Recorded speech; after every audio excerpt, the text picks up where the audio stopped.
хор үндэсгүй юм худлаа мэдээллүүдийг бүр үнэхээр юм бүр яг яах ёстой би 1937 оны нөгөө айхтар хилмигдүүлэлт гэдэг шиг л юм одоо энэ одоо бараг над дээр ингээд тохиолддог. Бид нар одоо арчилсан Монгол улс гэдэг энэ телевиз сайтууд чинь зүгээр нэг мөнгөний төлөө ингээд нэг талыг баримтлаад ингээд явуулдаг. Би ерөөсөө өнгөрсөн хугацаанд огт тийм мэдээлэл ярилцлага юм өгөөгүй бас нэг энэ нийслэлийн төлөөлөгчийн хувьд энэ хотын чинь бодлогыг тодорхойлоод явж байгаа хүн байтал ингээд нэг хогийн гэр бүлийн ийм нэг түүгийн нэг талыг барьсан худлаа мэдээллийг ингэж нийгэм тарааж байгаад бол үнэхээр харамсаж байна. Бид харин мэдээллийг ингээд тодруулах үзээр те яг ямар юм болоод байгаа юм бэ процессыг тиймээ гаргаж ирэх үзэн дээр танаас ингээд тайлбар авах гэдэг юм аа. Та мэдээлэл өгөөчдөг. Үнэхээр та гэр бүлийн хүчирхийлэл үйлддэг юм уу? Одоо гэр бүлийн хүчирхийлэл үйлдсэн гэх мэдээллийг одоо их нар чинь тиймээ зураг хөргөтөөгөө гаргаж ирээд нийгэм дэлгээд шүү дээ. Би одоо яг энийг бариад явж байна л да. За би энэ машинаас нэг хоёр баримт авч байгаад яшиг яриад өгчээ. Одоо тэгээд бас нэг ийм хөгийн асуудал юмнуудыг яриад авахгүй гэд бодоод яваад исэн чи одоо энэ нийгэм чинь бүр зүгээр л нэг тийм бүтлгийн чанартай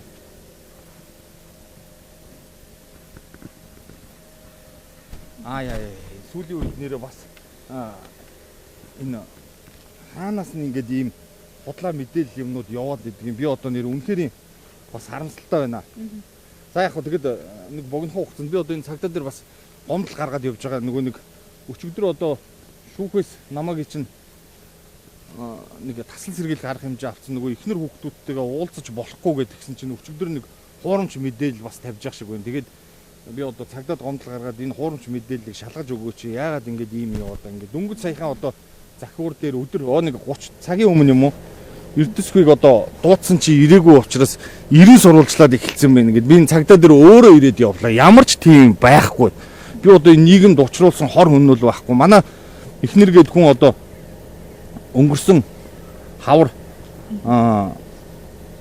битэр ч одоо бараг 20 жил амьдэрсэн 4 хүүхэдтэй 2 ачтай 20 шахуу жил амьдэрсэн. Тэгээд одоо энэ нэг айхтар нэвтрүүлэг ихтэй хийсэн байж л одоо хүн болгоо мэдж байгаа бах. Тэгээд одоо яг тэр хүний ярьж байгаа шиг тийм бодит зүйл ерөөсөө байхгүй. Би одоо тийм барьж аваад ууралгаараа зодоод нүдээд идэг тийм ерөөсөө байхгүй. Би одоо энэ зургнуудыг ингээд одоо барьсан бас сая цагдаа дээр ингээд үзүүлээд л явж л байна л да. Энэ зургууд бол амар анхаарал татж байгаа сүүлийн үе тий. Одоо энэ намайг зогссон гэдэг. Овон дээр гараад зогсныхаа дараа ингээд таныг ингээд зогссон байгаа шүү дээ. Энэ зураг бол одоо бүр үнэхээр анхаарал татж байгаа. Энэ зургийг бол хамрын гоо сайхны хагалгаанд орсон байдгийг. Бит хоёрын дунд ингээд хоорондоо одоо харьцсан чат юмнууд тэр үеийнхээ юмнууд би одоо цагдаа дээр яг бодит юм гаргаж өгнө зүгээр нэг одоо энэ тэнд ингээд гудамжинд гаргаж өгөөд яваад ах бас зохимжгүй байгаад идэг. Тэгээд бит хоёрын энэ хоорондоо харьцаа одоо энэ өнгөрсөн жилийн 24 онд энэ клиник гэдэг энэ замын цагдаагийн хажуу талд байдаг энэ имлэгэлтэй. Энд ингээд хамар өндөрлүүлэх гэдэг энэ мис ажилбарт ингээд орсон байдгийг. Тэгээд энэ зураг бол одоо энэ нийгмиг бол нэр үнэхээр бүр зочоож ингэж сэрцэлж байгаа одоо маш амар зураг л да. Одоо та нар ингээд харж байгаа бах л та. За би эднэрийг тэгээд одоо нэгэнтээ яасныг бас үзүүлчихье да. Одоо тэгээд ийм гэр бүлийн балаа асуудлыг нийгэмд одоо ингэж ярьж байгаад одоо ямар ч гэсэн Монголын ард түмэн бас үннийг мэдэх бах ингээд сүүлийн үед бас энэ нийгмийг зочроож ийм худлаа ташаа мэдээллүүд ингээд гаргаж байгаад ямар ч гэсэн эхлээд нэг Монголынхаа ард түмнээс уучлалгүйч. Тэгээд ямар ч байсан манай энэ эхнэрийн яриад байгаа шиг бас нэг тийм айхтар зүйл бол болоогүй маа гэдгийг бас би бас хэлхэн зүйтэй байх гэж бодож байна. Одоо тэгээд яалчгүй таарсан юм чи энэ хараа чихнийхэн ингээд хараас нь аваад энэ хамар өндөрсөн ийм зураг байдаг юм аа. Энэ одоо би одоо энэ яриад байгаа зүйлийг мэдээж намайг худлаа ярьж ин ч юм уу ямар нэг тийм зүйл болсон гэж бодож байгаа бол за энэ бит хоёр ингээд видео кол хийжсэн. Энд одоо миний зураг байгаа юм. Би одоо утсан дээрээсээ бүр боддоор нь ингээд бас ер нь болов харуулчих гэж бодож байна. За тийм энэ одоо ингээд би байгаа энэ хараа. Бит хоёр ингээд энэ видео кол хийгээд энэ хамрын хагалгаанд оржих үеийнхэн зурагнууд л байна л да. Энэ зургийг одоо хараад хэрвээ одоо яг энэ зургийг ингээ хараад аваарай. Би одоо энэнийг хэрвээ худлаа ярьсан бол би өөрөө хариуцлага хүлээн. Та нар үнэхээр тийм одоо зөв нэг талыг барьдаггүй яг тэнцвэртэй мэдээлэл хүргэдэг тийм одоо сэтгүүл зүйн бол тэр имлэг дээр нь очиж сурвалжламаар байна. Бид одоо шаардлагатай бол цаашаа тодруулна л та. Тэгэхээр тэр хэрвээ та эхнэрээ зодог байсан бол таныг тэгээд яг яах гэж 14 хоног саатуулсан төр саатуулсан. Та 14 хоног саатуулагч жаад гарч ирээд.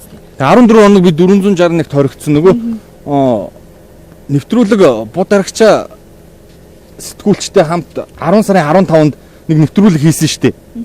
За тэгээд нэвтрүүлэг хийгээд намайг яллагтагчаар татангуудаа хорсон байдгийг. За хорсон шалтгааныг бол одоо хүмүүс энэ ихнэрээ ингэж зодоод чөлөө зайгүй хүчрхийлээд ийм юм болоод хорсон гэж боддог байх.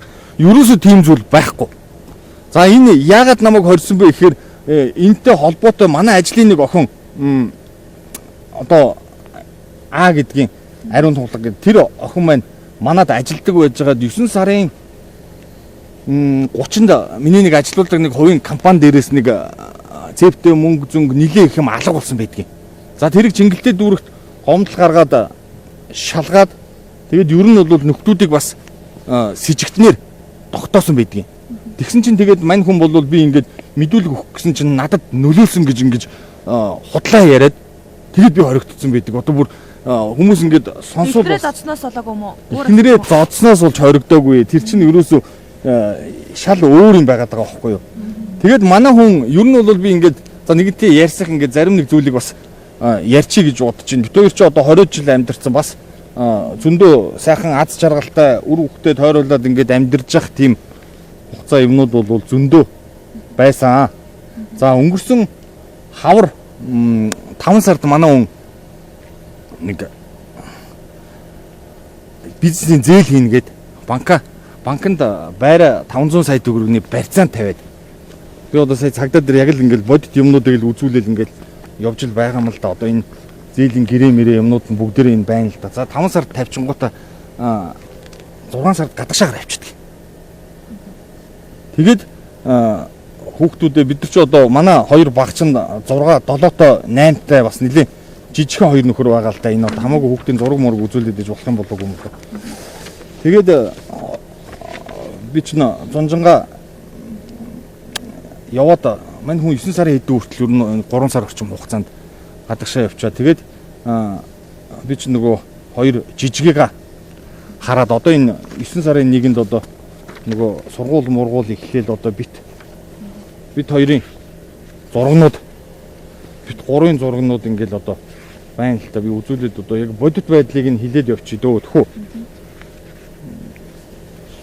Одоо хэрвээ тэгээд таны хүүхдийн юугийн царайг нь нуугаад ингээ үзүүлчих. 9 сарын 1-нд ингээ бит 3 байгаад энэ хоёр чинь хүүхдүүдээ бага насны хүүхдүүдээ орхиод ингээ гадагшаагаа явцсан байдгийг.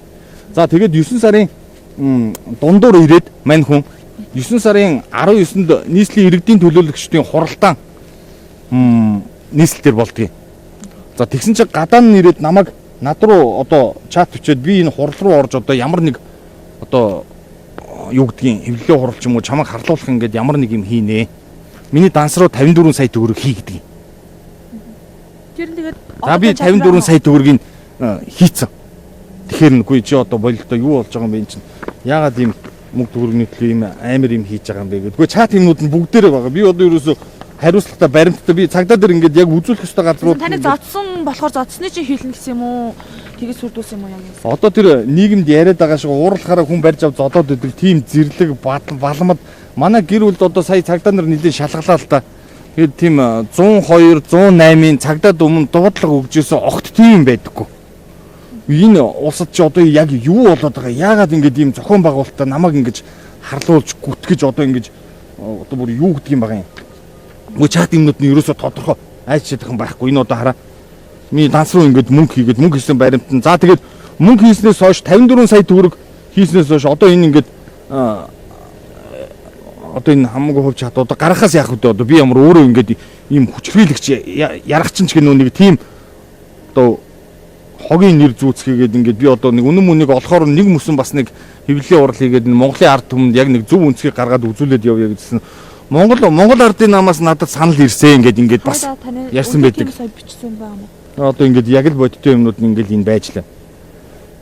Юу гэж байгаа надад хоёр дахь өдөр надад ардын намаас санал ирсэн. Хоёр дахь өдөр чамд 11 цаг сюрприз байрна гэд ер нь намайг ингээд дарамтлаад байсан.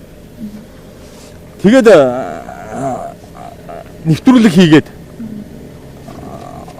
хоригдоод би чинь. За тэгээ хоригдчоод 14 хонцод гараад ирдгийн. Ягаад намайг сараар хорчоод ингээд 14 хоноод гаргасан гэхээр тэр ариун туулга гэдэг охин нөгөө миний эсрэг худлаа мэдүүлэг өгсөн байсан нь одоо Чингэлтийн цагдаа дээр нөгөө би хохирогчоор мань хүс ижигтнэр шалгагдаж гин гээд тэгээд хоорондоо эн чинь уялдаг болоо. За тэгээд би суллагдаад гараад ирсэн чинь манай байрыг одоо манай чин King Tower-т хаамул дүүрэгт амьдэрдгийн байрыг зар хайцсан байна. За дээрэс нь гар утасны дугааруудыг зарцсан байна. Миний унжоо машиныг шилжүүлээд авчихсан. Тэгээд яг энэ бүр зохион байгуулалттай одоо энэ бүр юу гэж ярих юм одоо дээрэм явагдаад байгаа юм уу? Бүр ийм зохион байгуулалттай одоо энэ сайт энэ одоо юу гэдгийг энэ хөтлөгч гэдэг байгаа энэ нэвтрүүлэг бэлдээд байгаа нөхдүүдтэй ийм хамтарч ийм бүлэглэн маягийн одоо энэ над руу дайралтыг бүр үнэхээр хангалттай хийж байна. Би одоо бүр одоо дуурж эхлээд бүр нийгэмд энэ асуудлуудыг яриад явах юм бол надад өөр зөндөө асуудлууд байна. Тэгэд энэ болохгүй байгаа одоо гэр бүлийн ийм хүгийн юмыг ингээд ярихаасаа ингээд ичээд идэг. Би ч одоо бас ингээд дугуй жоод намжчих юм болов уу гэдэг ингээд хараад идэг. Танай эхнэрийг хэлж байгаагаар ер нь бол тийм ээ өөрт нь ганцхан хүчрхэллүүлдэ зогсохгүй гэр бүлийнхэнд нүртэл одоо хүчрхэллүүлдэг гэсэн гэдэг мэдээллийг хэвлэл мэдээллийн байгууллагад амжилсан байгаа шүү дээ. Жишээ нь хэд одоо нөгөө аавынх нь машиныг юу гэдэг лээ давс илүү хийгээд дүүргсэн байсан ч юм уу. Давсаар дүүргсэн гэд банкыг нь давсаар дүүргсэн гэд тийм сонсон. Би тэр нэвтрүүлгийг бас яг үннийг хэлэхэд үзэж чадаагүй бүр. Хүмүүсээс ингээд яриад тэгж ярьсан шүү, ингэж ярьсан шүү гэд ингээд яваад идэг. Би одоо бүр зүгээр нэг жүжигчлсэн тоглолт юм шиг нэг ийм өөдгүй юм хийцэн байлээ. Тэгээд тэр давсаар дүүргсэн юм байгуул одоо цагдаагийн байгууллага тогт. Би ч одоо бас нийслэлийн энэ иргэдэд төлөөлж байгаа төлөөлөгч нь одоо хүний банк онгоолгоод тэгээд давс дүүргээ зогсож идэг тийм ёс зүй байгаа бол миний сэтгц бол эрүүл биш гэж үзэн штэ тий. Тийм хөгийн үйлдэлүүдийг бол гаргах нь үтгэл баг ярьж байгаад би одоо харамсаж байна. Ингээд ямар цаана ийм зохион байгуулалт одоо яг юуны төлөө ингэж намайг ингэж нийгэмд ингэж харлуулад байгаа юм. За ер нь бол одоо бит хоёр одоо ингээд хоорондоо нэг гэр бүлийнхэн хэрүүлэг ч юм уу гаргаж идэг ингээд тэрнээс нь болоод одоо ингэ хүүхдүүд хохирж идэг. Бид нар ч бас том болсон хүүхдүүдтэй. Тэгээд энэ хүүхдүүд маань энэ нийгэмд яаж амтны цаар харах юм. Одоо аавыг нь ингээд яргачин гэд ингэ явуулаад идэг. Цус яргачин гинөө. Яг ямар шүүхээс одоо ер нь хэнийгч гин буруутай тогтоогоогүй байхад ингэж одоо худлаа мэдээллүүдийг ингээд явуулж идэг. Одоо чамтай ингээд сая ингээд тантай ингээд уулзаад яаж яхад одоо таныг ингээд гэр бүлийн хүчрхийлэгч гэж байна, яргачин гэж байна гэдээ ярьж идэг. Ямар ч яаж та мэдчихэж байгаа. Одоо таны эхнэрийг хэлж байгаагаар бол ингээд өглөө босоод эренгүүтлээ стрессээ талаад зодчоод гараа явчихдаг. Та юу сэтгэлээ шалгуулсан юм уу? Гэхдээ одоо наад чи одоо ямар ч эрүүл хүнд бүр байхааргүй үнэхээр тийм дарамттай хүнд байсан бол тэр хүн манай хүн чинь бас жоохон ширүүн хүн штэ. Ер нь бол жоохон ууртай умуулсандуу тэгээд хэрвээ тийм юм бол нууж хагаадах юм байхгүй шууд цагдаад мэдэгдэнэ. Тэр үед нь мэдэгдээ явчихна. Тэр 20 жил 22 жил гинүү хүчрхийлээ дарамтлаад бид хоёр чинь бүр 18 тагаас эхлээд суусан. Манай том банд ч одоо бид хоёрыг бас 18 таа байхад гарсан гэхээр чинь 4 хүүхэдтэй болтлоо энэ чинь аз жаргалтай энэ чинь амьдралд чинь баяр баясгалантай зүйл зөндөөл байж байгаа шүү дээ. Тэгээд ингээд улс төрч гэдгээр нь заавал ингэж яллаад одоо эхнэр нөхөр хоёр итгэл нөгөө эрүү толгой хоёр хүртэл салдгийн гэдэг шиг ингээд үнэхээр бас асуудал таарч тохирохгүй юм байгаа бол хоорондоо ойлголцоод ингээд салъя гэд битүүрч салъя гэд шүүхтээр бас явж байгаа.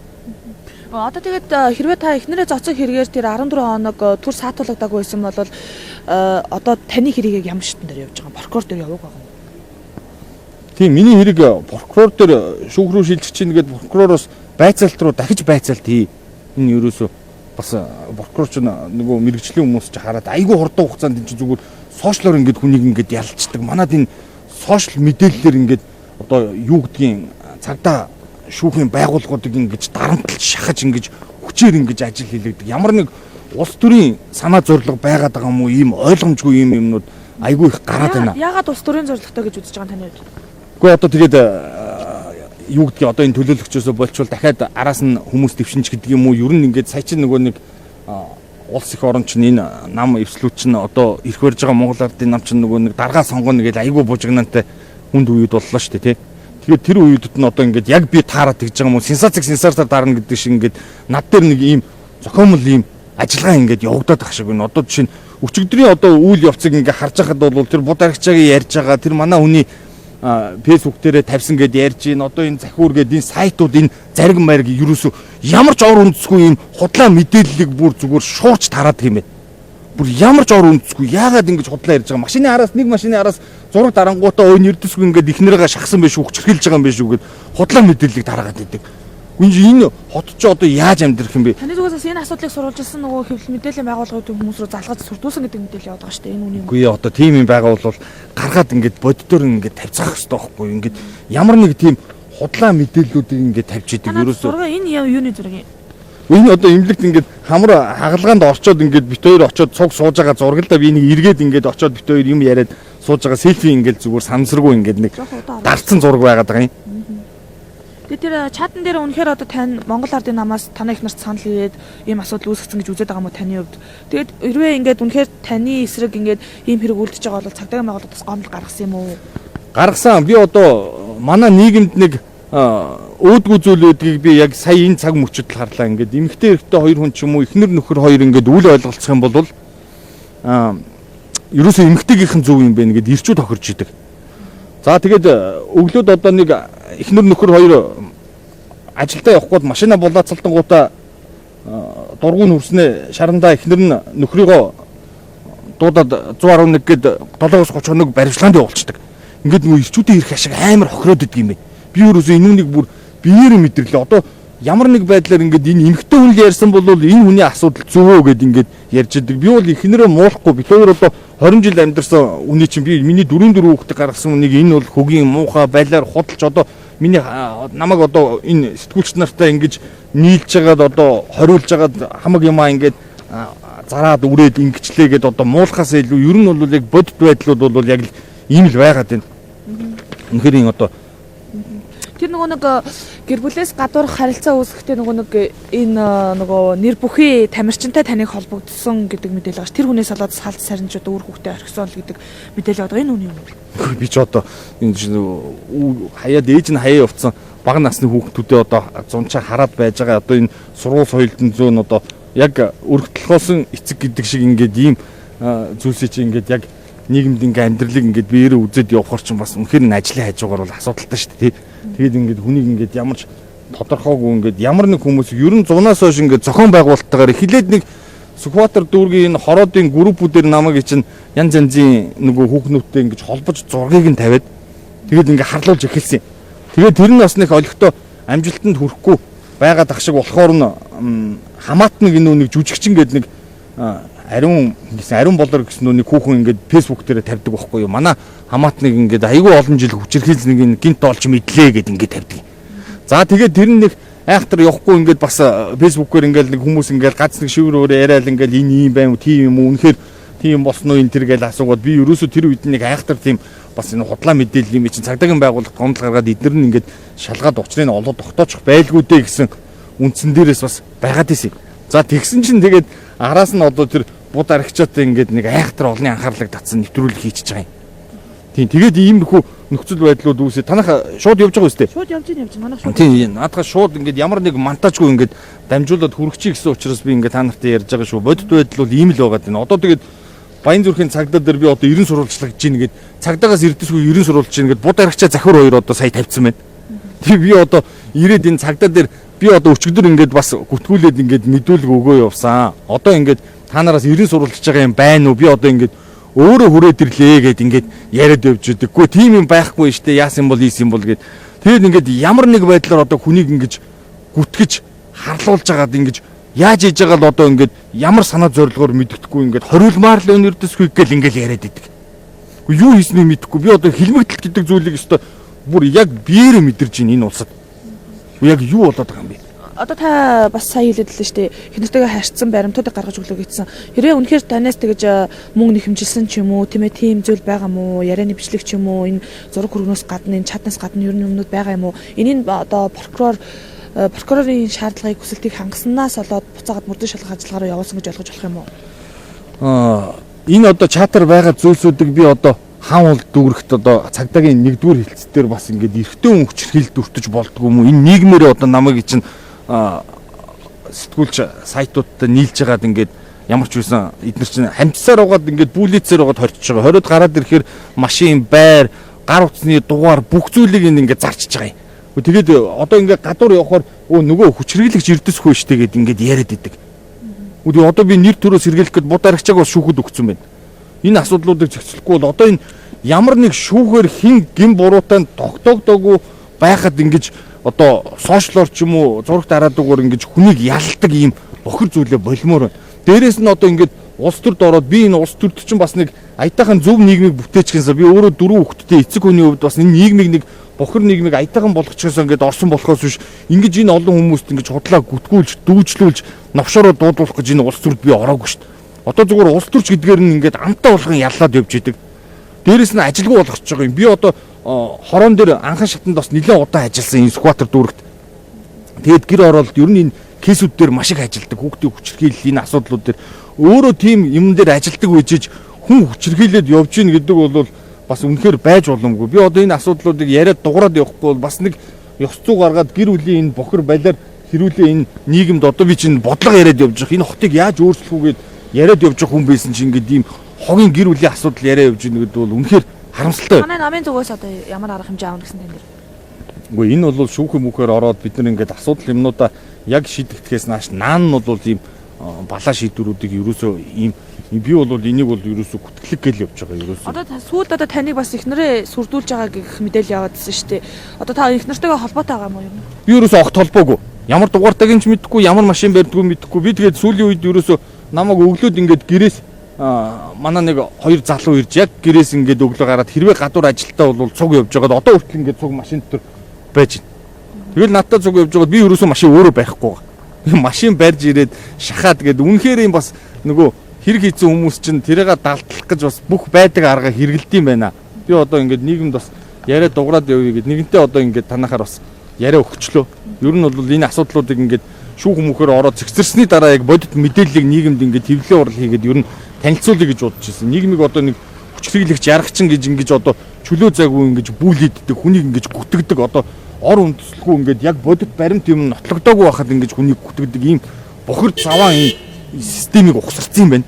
Хэнийг ч харлуулж болдог энэ нийгэмд. Таныхоор одоо ихнэрээ зодоогүй байгаа бол ихнэр чи яг ямар үндслээр таныг ингэж цагдаа шүүхэд өгч нийгэмд одоо таныг өөрөө чинь өөрийн хүчрхийлж байсан гэж одоо шүглүүлж гарч ирж байгаа юм. Үгүй одоо ямар үндслээр гэдэг нь ойлгомжгүй байгаад байна. Би одоо машин утасны дугааруудаа тэгээд байраа хүртэл одоо ингээд тавилгатай байр мэрийг мань хүртэл зарцсан байна.